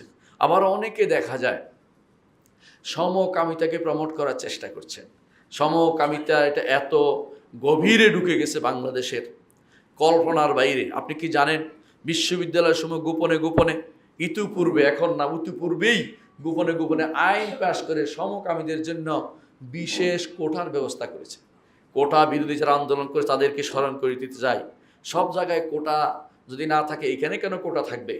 এইখানে যারা অন্যায় করবে তাদের জন্য কোটা থাকার অর্থ হচ্ছে অন্যায় করারকে প্রশ্রয় দেয়া, এই কাজকে প্রশ্রয় দেয়া। সমকামিতার কারণে আল্লাহ তাআলা একটি জাতিকে ধ্বংস করেছেন। সমকামিতার কারণে আপনি 10 বছর পরে কোনো সন্তান পাবেন না। আপনার সন্তান, আপনার ছেলে যদি মেয়ে হয়ে যায়, মেয়ে যদি ছেলে হয়ে যায়, তাদের দ্বারা আর কিছুই হবে না। আপনার জগৎ শেষ হয়ে যাবে, আপনার সব শেষ হয়ে যাবে। এটা দেখেই বর্তমানে খোদ যেখান থেকে সেটা শুরু হয়েছিল সেখান থেকেই ভিন্ন কথা শুরু হয়েছে যে এটা আর চলতে পারে না, এর বিরুদ্ধে আন্দোলন শুরু হয়েছে। আপনি কিন্তু সেই বস্তা পচা মালটা নেওয়ার জন্য ব্যস্ত হয়ে পড়ছেন। আপনার দেশে এটা বাস্তবায়ন করার চেষ্টা যারা করবে তারাও কাফের। কারা কাফের কোনো সন্দেহ নাই, আল্লাহর বিরুদ্ধে তারা গেছে, তারা কাফের। যারা আইন করবে তারাও কাফের, যারা বাস্তবায়ন করবে তারাও কাফের, যারা গ্রহণ করে নেবে তারাও কাফের। 3 শ্রেণী কাফের হয়ে যাবে যদি কোনো কেউ সমকামিতাকে প্রমোট করে। বিষয়টা অবশ্যই আল্লাহর শরিয়া মোতাবেক বলছি, নিজের পক্ষ থেকে কোনোদিন যে বানিয়ে কোনো কথা বলছি না। আলেমদের জিজ্ঞাসা করবেন, আলেমরা ঠিক একই কথা বলবে। যদি আপনি সেটা না শুনেন, আপনার মন মতো চলেন, তাহলে আপনাকে অপেক্ষা করুন যে দুনিয়ার বুকেও লাঞ্ছনা রয়েছে। ফামা জাযাউ মান ইয়াফআলু যালিকা মিনকুম ইল্লা খিজিয়ুন ফিল হায়াতিদ দুনিয়া ওয়া ইয়াউমাল কিয়ামাতি ইউরাদ্দুনা ইলা আশাদ্দিল আযাব। দুনিয়ার বুকে লাঞ্ছনা রয়েছে, আপনার জন্য কোনো ভালো কথা থাকবে না, আপনার জন্য ভালো কিছু থাকবে না। অনেক রাষ্ট্রপ্রধান চলে গেছে বাংলাদেশেরই, অনেকে তাদেরকে সুন্দরভাবে বর্ণনা করে। প্রেসিডেন্ট জিয়াউর রহমানকে সবাই ভালোই বলে, কিন্তু আবার অনেক প্রেসিডেন্ট চলে গেছে যার কথা শুনলে অনেকে আসে জুতা দিয়ে মারতে আসে। পার্থক্য তো এখানেই, কারণ আপনি দুনিয়ার বুকে লাঞ্ছিত হবেন, আখিরাতেও আপনি লাঞ্ছিত হবেন। দেখবেন যে আপনি কোনটা প্রমোট করতে যাচ্ছেন। উত্তম পূর্বসূরি, উত্তম উত্তরসূরি রেখে যান, আপনি খারাপ উত্তরসূরি হবেন না। উত্তম ভালো হতে চেষ্টা করুন, উত্তম খারাপ উত্তরসূরি হবেন না। মনে রাখবেন, অনেকে আছে দেখা যাচ্ছে, ইতিমধ্যে শোনা যাচ্ছে, আমি খুব আশ্চর্য হই যে এমন আইন করা হয়েছে যে স্বামীকে স্ত্রী ধরিয়ে দিতে পারবে, যা আমার উপর জোর করা হয়েছে। সুবহানাল্লাহ, আস্তাগফিরুল্লাহ। এই জাতীয় নীতি যদি আপনি শোনেন, আপনি কি মনে করেন কোন দেশে বসবাস করি? এর অর্থ হচ্ছে এরপরে স্বামী স্ত্রীর মধ্যে মলমালিন্য হতে পারে, জোর করে একটা বলে দিবে, এরপরে দেখা যাবে আসলে শেষে কান্নাকাটি করে লাভ হয় না, কারণ আইনে তো তাকে জেলে নিয়ে গেছে। এবং এই জাতীয় নির্যাতন আইনের আরও অন্যায় আইন আপনি করেছেন, সেটা কি? আপনার আইনে এর নাকি কোনো ইয়া নাই, বেল নেই, এর নাকি কোনো রকমের ছাড় নাই। এর অর্থ হচ্ছে স্বামী বেচারা জেলে পড়ে থাকুক, স্ত্রী বেচারা অপকর্ম করে বেড়াক। আপনি চাচ্ছেন দেশটাকে বেশ্যাখানায় পরিপূর্ণ করে দিতে, আপনি অন্যায় দিয়ে ভর্তি করে দিতে চাচ্ছেন দেশটাকে। এই জাতীয় আইন যারা করেছে এরা কাফের। বাস্তবায়ন যারা তারাও কাফের, যারা এই আইন মেনে নিবে তারাও কাফের। এটাই আল্লাহর শরীয়ত মোতাবেক সেটা হইতে পারে না। এই জাতীয় জিনিসগুলো বিবেক বিরোধী, প্রকৃতি বিরোধী। এগুলি আপনারা জনগণের নাম দিয়ে চালু করছেন। কোন জনগণ সেটা বলেছে? আর জনগণ নাম দিয়ে অন্যায় করার সুযোগ তৈরি করে দিয়েছেন। ইসলাম এগুলিকে মানে না, তো আসেই, বিবেকও মানে না, আপনার ফিতরাত স্বাভাবিক প্রকৃতি ওইটা মেনে নিতে পারে না। আপনার কাছে এগুলি শুনলে ঘৃণা আসে। আপনার কাছে কোনো ব্যক্তি যদি কোনো সামান্যত বিবেক থাকে, সেও এটা ঘৃণা করবে। আবার দেখা যাচ্ছে কিছু মানুষ বিয়ে ব্যতীত এমনি অবস্থান করছে, নাম দিয়েছে লিভ টুগেদার, এই জাতীয় আরও কত রকমের নাম দিবে। এইগুলি সব হচ্ছে জিনা, ব্যভিচার। এগুলিকে ভিন্ন নামে চালু করা হচ্ছে। মুহাম্মদ রাসূলুল্লাহ সাল্লাল্লাহু আলাইহি ওয়াসাল্লাম বলেছেন, কিয়ামতের আগে একটা গোষ্ঠী আসবে, ইয়াস্তাহিলুনাল হিরা ওয়াল হারির, যারা জিনাকে হালাল করে দিবে। সেই অবস্থা আমরা দেখতে পাচ্ছি। বেবিচার যদি কোনো পরস্পর মিলেমিশে হয়, আর মিলেমিশে না হলে বেবিচার হবে কেমনে? মিলেমিশেই তো বেবিচারটা হয়। আর বাইরে যদি কেউ জোর করে তো বলাৎকার হয়। যে বেবিচারকে এখন স্বাভাবিক করে দেওয়া হচ্ছে নাম দিয়ে, যে মিলেমিশে হচ্ছে। এই আইন অবশ্যই পরিবর্তন করতে হবে। যেখানে বেবিচার সেখানে আল্লাহর বিধান প্রবর্তন করতে হবে। কোনো বিচারপতি যদি কোনো এই বিচার করে যে এটাকে মেনে নেওয়ার মতো, এইভাবে আমরা পরস্পর মিললে জায়েজ হয়ে যাবে, যেহেতু মনে করেন কোনো বৈধ মনে করেন, সে ব্যক্তি নিজে কাফের। বাস্তবায়ন করলেও কাফের, মেনে নিলেও কাফের। এই তিন জিনিস সবসময় মাথায় রাখতে হবে। আল্লাহর বিধানের বিপরীতে কোনো কিছু বাস্তবায়ন প্রবর্তনও করা যাবে না, বাস্তবায়নও করা যাবে না, মেনেও নেওয়া যাবে না। এটা আমাদেরকে বুঝতে হবে। আবার দেখা যায় কিছু মানুষ আইন করেছে, কিছু মানুষ আইন করেছে কি, যে দাদার সম্পত্তিতে নাতি ছেলেদের মতো সমান ওয়ারিশ হবে। চিন্তা করে দেখুন, আল্লাহর চেয়ে নিজেকে বড় রহমদিল বানিয়েছে। আল্লাহ তাআলা যেটা দেননি, আপনার পছন্দ না হলে এটা মেনে নিতে হবে। অনেক কিছু অপছন্দ হলো আল্লাহর কাছে সেটা পছন্দনীয়। আসা আন তাকরাহু শাইআন ওয়া ইয়াজআলুল্লাহু ফি খাইরান কাসীরা। অনেক কিছু আপনার অপছন্দনীয় হইতে পারে, আল্লাহ তাআলা এর মধ্যে অনেক কল্যাণ রেখেছেন। আপনি কল্যাণ বুঝতে পারেন না, কোথায় কল্যাণ আছে আমার রব জানেন। আলা ইয়ালামু মান খালাকা ওয়া হুয়াল লাতীফুল খাবীর। যিনি সৃষ্টি করেছেন তিনি কি জানেন না? যিনি তো সূক্ষ্মদর্শী, খবর রাখেন সব কিছু। বন্দার নার্ভ কোন দিকে চলবে তিনি তৈরি করেছেন, তিনি সেভাবে পরিচালনা করছেন। আপনি এর বিরুদ্ধে চলে যদি মনে করেন যে আপনি মানুষের প্রতি বেশি রহমদিল, আপনি হচ্ছেন সবচেয়ে বড় আপনি সবচেয়ে বড় গাফেল, সবচেয়ে বড় জাহেল, মূর্খ ছাড়া কিছুই নয়। আল্লাহ তাআলা বলছেন জবে করতে, মোরগ জবে করতে। আপনি বললেন যে জবে করা যাবে না, ইলেকট্রিক শক দিয়ে মারতে হবে। আপনি এই জিনিসটা এখন খুবই প্রচলিত হচ্ছে যে গরু জবাই করে যাবে না, গরুকে শক দিয়ে মারে। বিশেষ করে ইউরোপ আমেরিকাতে সেটা তো প্রচুর পরিমাণে আছেই। এইটাকে অনেকে হয়তো দেশে প্রবর্তন করার চেষ্টা করবেন। মনে রাখবেন, এটা হচ্ছে আল্লাহর দ্বীন বিরোধী সরাসরি শিরক। আল্লাহ তাআলা কোরআনে কারীম বলেছেন, ওয়ালা ইন আতাতুমুহুম ইন্নাকুম লামুশরিকুন। যদি তাদের আনুগত্য করো তাহলে অবশ্যই তোমরা শিরকে লিপ্ত হবে। প্রতিটি বিধানে এরকম, যখনই আপনি অন্যদের আনুগত্য করবেন তখন আপনি শিরকে লিপ্ত হয়েছেন।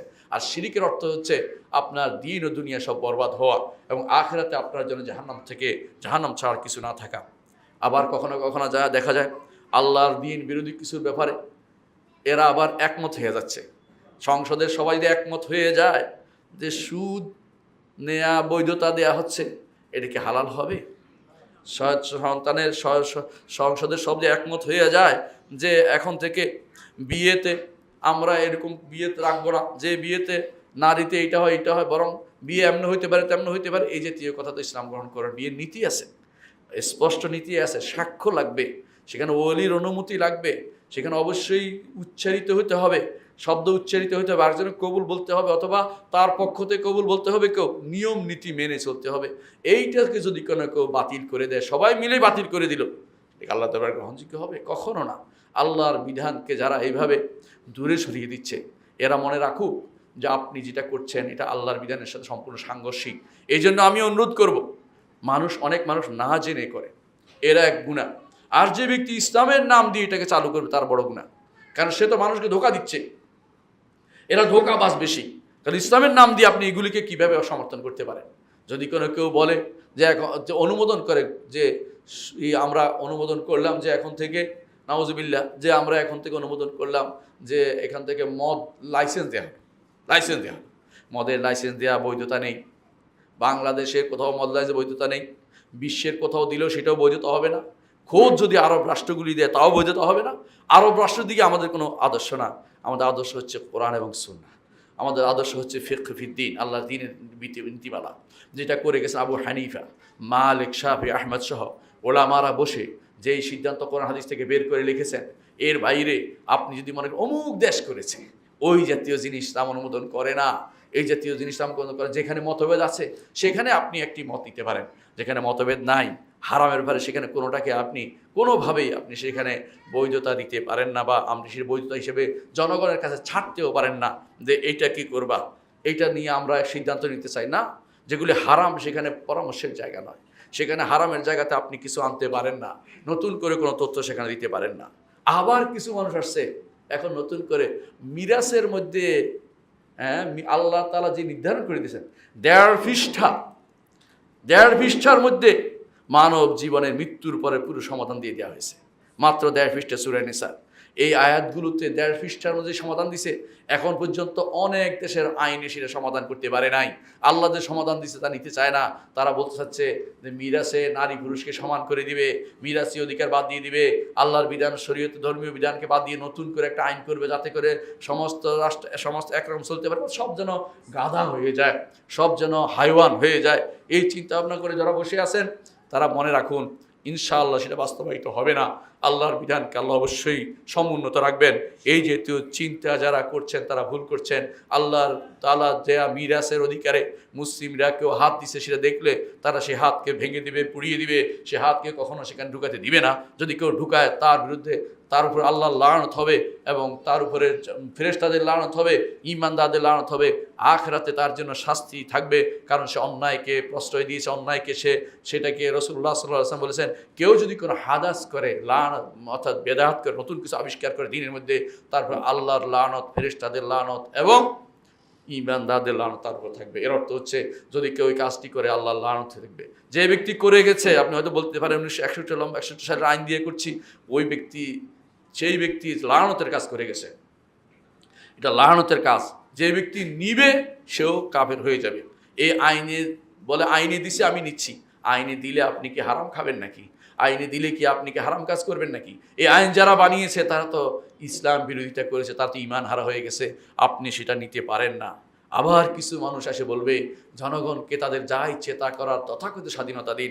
এই স্বাধীনতাও ইসলাম অনুমোদন করেনি। ইনশাআল্লাহ এই বিষয়ে বিস্তারিত আলোচনা আগামী খুতবাতে করব। আল্লাহ আমাদের তৌফিক দান করুন। আকুলু কওলি হাযা ওয়া আস্তাগফিরুল্লাহ লি ওয়া লাকুম ওয়া লিসাইরিল মুসলিমিন ফাস্তাগফিরু ইন্নাহু হুয়াল গফুরুর রাহিম। ইন্নাল হামদালিল্লাহ নাহমাদুহু ওয়া নাস্তাঈনুহু ওয়া নাস্তাগফিরুহু ওয়া নাউযু বিল্লাহি মিন শুরুরি আনফুসিনা ওয়া মিন সাইয়্যাতি আমালিনা। মান ইয়াহদিহিল্লাহু ফালা মুদিল্লা লাহু ওয়া মান ইউদ্লিল ফালা হাদিয়া লাহু। ওয়া আশহাদু আল লা ইলাহা ইল্লাল্লাহ ওয়াহদাহু লা শারীকা লাহু ওয়া আশহাদু আন্না মুহাম্মাদান আবদুহু ওয়া রাসূলুহু। সম্মানিত মুসলিয়ানে কেরাম, যেই কথা বলছিলাম, বর্তমান সময়ে যে সমস্যাটা আমাদের দেখতে পাচ্ছি, আল্লাহর শরীয়তের বিরুদ্ধে চলার প্রবণতাটা, তার একমাত্র কারণ হচ্ছে আল্লাহ সম্পর্কে না জানা। একমাত্র কারণ যে ঈমানটাকে আমাদের শক্তিশালী না করা। ঈমান ও আকীদা যদি শক্তিশালী থাকতো এবং মানহাজ যদি আমাদের ঠিক থাকতো, আকীদা ও মানহাজ, তাহলে এদের কোনো কিছু আমরা গ্রহণ করতাম না। প্রত্যেকটি মানুষ যদি ভালো হয়ে যেত, যদি আমাদের রাষ্ট্রপ্রধানরা যদি কোনো ঈমান ও আকীদায় পরিপূর্ণ হতো, আমাদের শাসকরা যদি ঈমানে পরিপূর্ণ হতো, আমাদের সংসদ সদস্য ঈমানে পরিপূর্ণ হতো, আমাদের ইউনিয়ন চেয়ারম্যানরা মেম্বাররা যদি কোনো পরিপূর্ণ হতো ঈমানে, আমাদের দেশ কিন্তু আল্লাহর বিধান প্রবর্তনে কোনো বাধা থাকতো না। মূল সমস্যা হচ্ছে ঈমানকে আমরা মানুষের কাছে পৌঁছাতে পারিনি। ঈমান দিতে চাই না, আমরা অনেক কিছু করতে চাই, আমরা মুফাসসিরে কোরআন হতে চাই, কিন্তু আমরা ঈমানের ধারক বাহক হতে চাই না। আমরা দাঈ আল্লাহ হতে চাই না। আল্লাহর দিকে দাওয়াত না দিয়ে আমরা দলীয় ম্যানিফেস্টো দিকে দাওয়াত দানকারী হয়ে গেছি। এগুলি সব বাদ দিয়ে আল্লাহর দিকে দাওয়াতের জন্য প্রতিটি মানুষের কর্তব্য আমল কিসেকে বাস্তবায়ন করা। প্রতিটি মানুষের দাঁড়ি যা জানে সেটাকে সে দাওয়াত দিতে হবে। কোরআনের আপনি যতটুকু জেনেছেন অতটুকু অর্থ বুঝেন, সূরা ফাতিহার অর্থটাই বুঝিয়ে দেন, আপনি তালবিয়ার অর্থটাই বুঝিয়ে দেন, লা ইলাহা ইল্লাল্লাহ যেটা না বললে ঈমানদার হবেন না এটার অর্থটা বুঝিয়ে দেন, মুহাম্মদুর রাসূলুল্লাহ যা না মানলে ঈমানদার থাকবেন না, সেটা ঈমানদার থাকবেন না, সেই বিষয়টা অন্তত মানুষকে বুঝিয়ে দেন। এই জিনিস কি দাবি করে এটুকু যদি আমরা বলতে থাকি, অনেকের সেটা সহ্য হয় না। আমরা তো সেটাই দাবি করছি, আমরা কারো বিরুদ্ধে করছি না। আল্লাহর বিধান কিন্তু বলছি, আল্লাহর বিধানটাকে আপনি বুঝুন, শরীয়তটাকে বুঝুন, আকীদাকে বুঝুন, মানহাজকে বুঝুন। আল্লাহ আমাদের বুঝার তৌফিক দান করুন। আল্লাহ ওয়া সাল্লু আলা সাইয়্যিদিল বাশারিয়া মুহাম্মদ ইবনে আবদুল্লাহ